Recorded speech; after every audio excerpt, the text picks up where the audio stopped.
It is Tuesday, September 13th, 2022. I'm Chris Remo, and welcome back to the New York Times Crossword Daily Solve. It is a Tuesday puzzle today, so it shouldn't be too difficult, which is good because, as sometimes occurs, I am slightly pressed for time today, so hopefully I'll solve this in a reasonable amount of time.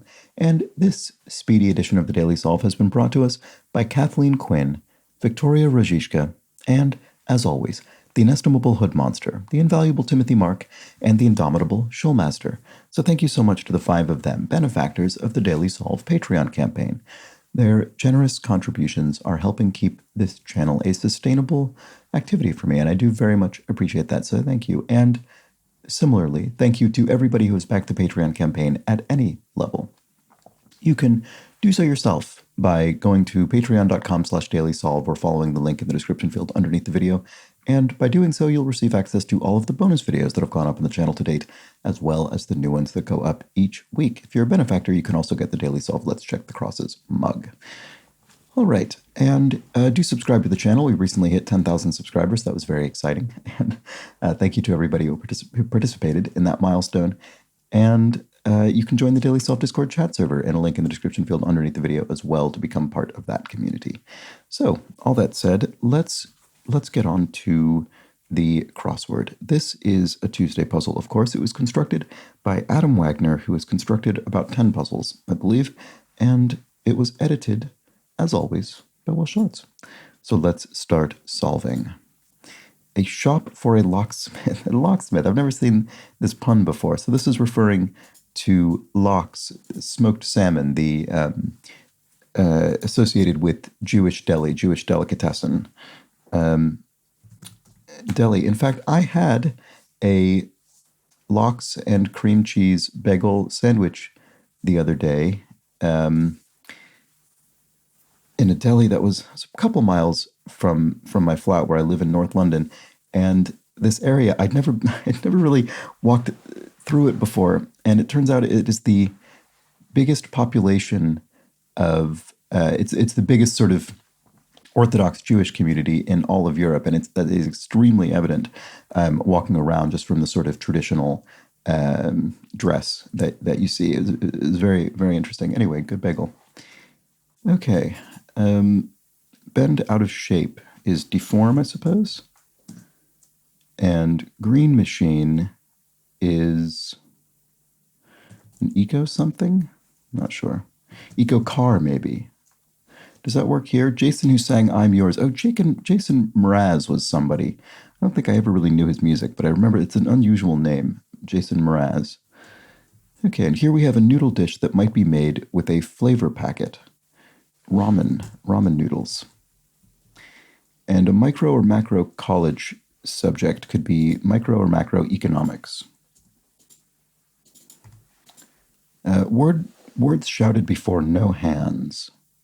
Look, Ma, no hands. That's something. I wonder where that comes from. I think it's sort of associated with children riding a bicycle, maybe? I'm not exactly sure. Anyway, it's a phrase that sometimes gets thrown around for some reason. Buffalo Bill, e.g. Buffalo Bill. I'm wondering if this is referring to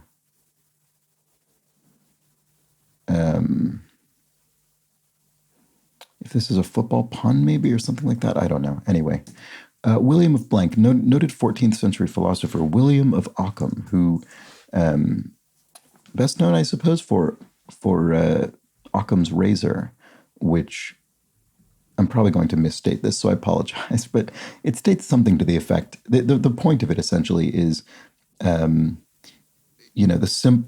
simplest solution is often the correct one. If you're trying to figure something out, what happened here, start with the simplest explanation before you get to things approaching sort of conspiracy theory. And I find this is generally true when it comes to inferring things about, political decisions and so on. Usually it's a simpler explanation than not. But, there are exceptions to everything. Anyway, Occam's razor, it's a useful principle. Experiencing a flow state is in the zone. In the zone is what I need to get in this crossword to solve it quickly. A forbiddance could be a ban, something has been forbidden, and a Ponzi scheme for one is a scam. All right, a religious offshoot could be a sect. Subjects or subjects could be a verb or a noun, actually. Here we have 90-degree bend, an L, so just the letter L phonetically spelled out. And last pharaoh of Egypt informally would be Cleopatra, or informally Cleo. Instruments played pizzicato in Britten's Simple Symphony. So Benjamin Britten was a composer, and a 20th century composer, and I don't know this piece offhand, but presumably these are cellos. You could also say celli, but perfectly acceptable in English to say cellos. Pizzicato is when you pluck the strings as opposed to playing them arco, actually, which came up in yesterday's puzzle. That's funny. Okay, subjects or subjects, right. I already looked at that. I'm not sure. Real estate burdens could be liens. So you place a lien on a home because, say, the mortgage isn't being paid or something like that. Okay. Albanian currency. Oh, is it the lek? Is it Albanian lek? I could be absolutely misremembering that, so I'm not going to put it in. Title role for Alan Ladd in a classic 1953 Western. I don't know. Not sure offhand. Put in the overhead bin. Say you could stow luggage in the overhead bin in an aircraft. And 1995 Pixar film that launched a franchise. That's, of course, Toy Story, the classic animated film. And mind over matter. So this obviously sounds like the phrase mind over matter, which means as to sort of, how would you explain what mind over matter means? I suppose it means sort of force of will or intelligence is going to overcome physical strength, something to that effect. That's not a very elegant way to put it, but anyway, in this case, we're spelling out mind. So we're looking for matter that is mind over, physically mind, such as ore, metal ore. And what games like chess, Stratego, and Risk simulate, they simulate war, which rhymes with ore. Hava Nagila dance, you could dance the hora, so there's another Jewish reference. And, title role for Alan Ladd in a classic 1953 Western. Is it Shane? That's a Western, Shane. Oh, so Buffalo Billy G is a football player. Okay, never mind. I thought that was going to be some sort of pun, but the team must be just called the Buffalo Bill. The Buffalo, New York football team, is it just called the Buffalo Bills, I guess? Sorry, I know that should have been probably very obvious, but it wasn't to me. Subjects are topics, and Albanian currency, maybe it is the lek. So radio, yeah, it is. Radio City Music Hall performer is a rockette. So they, the women in the, I guess fairly revealing outfits who do high kicks and things in Radio City Music Hall. I mean, probably, I think mainly associated with Christmas time performances. I don't know. Is there subject matter of those performances? I don't really know. I can't actually really think. Anyway, famous New York thing. And paddle look-alike is an oar, I guess, an oar and a paddle. Is an oar longer than a paddle, I suppose? I'm not really sure exactly what distinguishes them. Top of the Highlands. So Highlands is just indicating Scotland, essentially, either Scotland or Scottish English or Scots Gaelic or something. And in this case, it's referring to tam, a tam o'shanter, the hat, often sort of stereotypically associated with Scots. And the E in BCE, this is a way to refer to years before Common Era. So E would be era, so before Christ or before Common Era, different, obviously, sort of religious and non-religious way to refer to those years. And then pro blank, something perfunctory, is pro forma. The marbling in marbled beef would be fat, marbled fat. And if something gets in the way of something else that obstructs it, does that fit? It does fit. Hopefully that's the answer. What do we have up here? Unsolemnly swear. Sass, maybe? I'm not really sure if that's right. It doesn't feel right. Regretful soul. Regretful soul. So a soul in this case might just refer to a person. And somebody who is regretful maybe is someone who rues something, a ruer. Sort of an odd word we wouldn't often say, but it's grammatical. Unsolemnly swear. Oh, I see. So cuss. So this is distinguishing between swearing in the sense of making a promise, swearing something to be true, versus swearing meaning to use profanity. So the unsolemnly is a sort of clever way to distinguish between those. To murmur lovingly could be to coo, and oops, this is what I meant to look at. Reedy woodwind would be oboe. So oboe is a reed instrument and has that reedy sort of sound. Projectiles from a pellet gun could be BBs, and now let's look at this. So what was this? Bun in the oven, so to speak. So that's a euphemistic way to refer to an unborn baby. And then passionately protesting something, you could be up in arms, maybe? If you're passionately protesting, you're up in arms. Running by the pool, e.g., is a no-no. That's a taboo. Don't do it. And a term of endearment could be boo, maybe? Let's check the... that oots doesn't look really particularly good, does it? Maybe it's bae, which would be a more... So it's funny, boo is actually already sort of a relatively modern term of endearment. Modern in the past couple of decades, I mean. But then bae is an even more modern one. So there we go. And then porridge base is oats. That makes perfect sense. Diarist Frank and Frank, I suppose, up there with Samuel Pepys as history's most famous diarists, or, among them. Bits of tomfoolery could be japes and jokes. Airport, once called Idlewild for short. So John F. Kennedy International Airport in New York City was originally called Idlewild.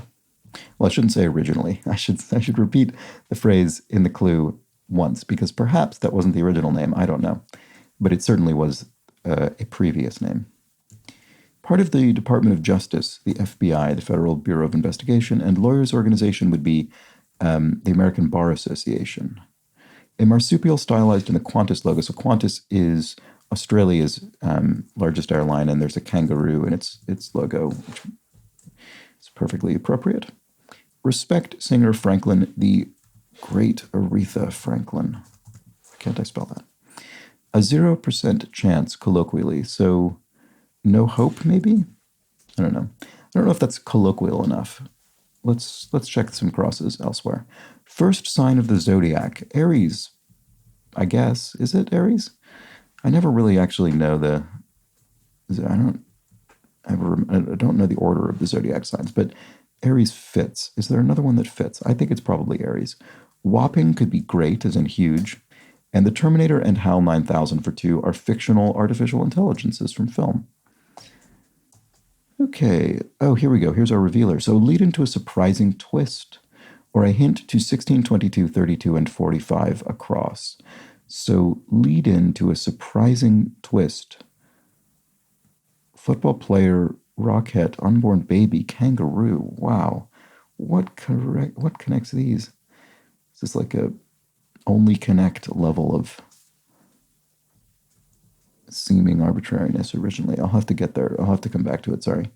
The Crimson Tide defense, well, this I know from encountering it in crossword sufficient times, is Bama for Alabama, the school. And to give the boot is to oust someone, a politician from office, for instance, to give them the boot. Succession Network, that excellent show, airs on HBO. And Blanc de Parfum, Eau de Parfum, this is referring to perfume in French, I suppose. So eau is French for water, so that's what that bit is. And then lead into a surprising twist, right? Here's the something. Here's to... Oh, sorry about this. What about this one? A 0% chance, colloquially, is no... I still don't see it. Pueblo people could be Hopi, that's a tribe. Pueblo people could be. And quadrupedal combat vehicle in Star Wars films, an AT-AT, which is an... Oh, I know this. It's something like all-terrain armored transport, maybe? That seems plausible. Oh, 0% chance would be no, you have no shot. You have a 0% chance, colloquially. There we go. Okay, Clean Air Organization would be the EPA, the Environmental Protection Agency, and a variety show routine would be a skit. Oh, here's the kicker. I see, they all kick. Sorry, I should have gotten that. So a football player, a rocket, an unborn baby, and a kangaroo all notably kick. There we go. I even pointed that out about the Rockettes, I think. Okay, grew disenchanted. If you grew disenchanted, you...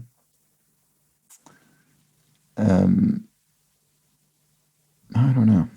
Enthusiastic response to want some ice cream. Do I, maybe? You could say do I ever, that sort of thing. Piloted. You drove a vehicle. Ruler whose name is derived from the title Caesar's. Tsar. The Russian title Tsar is derived from Caesar or Kaiser, as is the German title Kaiser. Aaron, who created The West Wing, is Aaron Sorkin, the writer. And big name in skincare. Oh, it's Aveda or Avena. I forget which. What about this? Skier's powder. Oh, maybe it's not. Maybe it's, oh, sorry, I could have been wrong about all elements of that. Skier's powder is snow. And then if you ungerrymandered, say, as a voting district, you redrew it to, presumably if you're ungerrymandering it, making it more representative of the population. And then straight poker is a tine, something you poke that is literally straight. So obviously the phrasing of this clue brings to mind the card game poker, but the question mark suggests there's something punny going on. So in this case, it's just something that is physically straight that you poke with. So the tine of, say, a fork or, a pitchfork or something.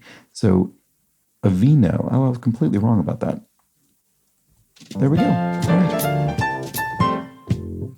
And there we have it. We have a nice gentle theme, very straightforward. We can solve it by just moving straight through the clues and filling them in as normal. And then at the end, once we solve the revealer, it is explained to us what connects these four things. They're all kickers. So here's the kicker: football player, rocket, unborn baby, and kangaroo. And just glancing at the clock, I think I'm going to move on. Nice fun Tuesday puzzle. Not too bad. Let me know how you fared with it, though. Always curious. And now I'm going to address some clues from yesterday's puzzle, things that perhaps I misstated or could have used more context around. So here's a big error I made. Dragon Traces points out in 20 across, it was Henry Fonda who starred in 12 Angry Men, not Peter Fonda. In addition to being a hugely famous actor himself, Henry Fonda was the father of Janet and Peter Fonda. So there we go. And on that note, actually, Monkey Flower says, if you haven't seen 12 Angry Men, I highly recommend watching it.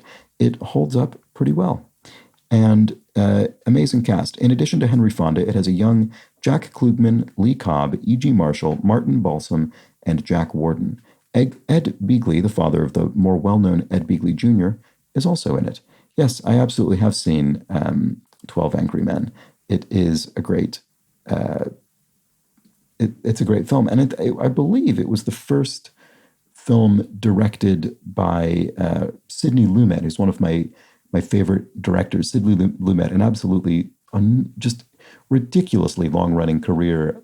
12 Angry Men was mid-1950s, and then his career lasted really right up until his death, which was relatively recently. I mean, it was a handful of years ago. And just an absolutely great director. And I think 12 Angry Men was his first feature film. I think he was a television director before that, so already a relatively experienced director. Anyway, yeah, great film, and embarrassing that I mixed up the Fonda there. So sorry about that, and thank you to those of you who corrected me. Okay, what else?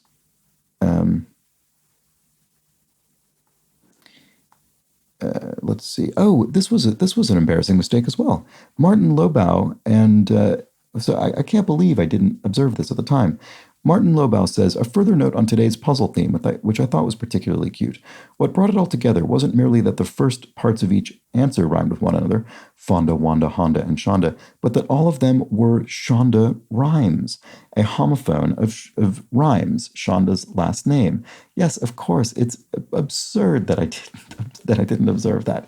So Shonda rhymes. All of the theme answers in the puzzle contained Shonda rhymes with Shonda. So yes, excellent element of the theme that for some reason I just didn't fully parse. That is ridiculous. All right, and Mr. EQ explains, On Naz's album, I Am, he has a song called Favor for a Favor, in which you'll get to remove all doubt about the pronunciation literally within the first second. So I looked that up, and yes, name is pronounced Naz, and the reason this track is appropriate to this is because it opens with someone directly addressing Naz and saying, "Hey, Naz." And this is an interesting fact as well. Gary Trey Mendez III points out the rapper's full first name is the Arabic name, Nasir. This little tidbit might help you remember the pronunciation. Nasser, I guess it would actually be how you pronounce that name, sorry, which was the whole point of this comment, which is that when you think of it as an Arabic name, it's tough to mispronounce. Yes, that is a very good point. So I didn't know that. I didn't know that was the derivation of Naz's name. Anyway, thank you to those of you who commented on that, and thank you to you for watching the video. That's that for the puzzle, that's that for yesterday's clues, and that's that for today's video. So I'll be back tomorrow with a Wednesday puzzle, perhaps a bit of a step up in difficulty. We'll have to see how that goes. Still another themed puzzle, and hope you join me. But until then, please do have an excellent remainder of your Tuesday. Take care.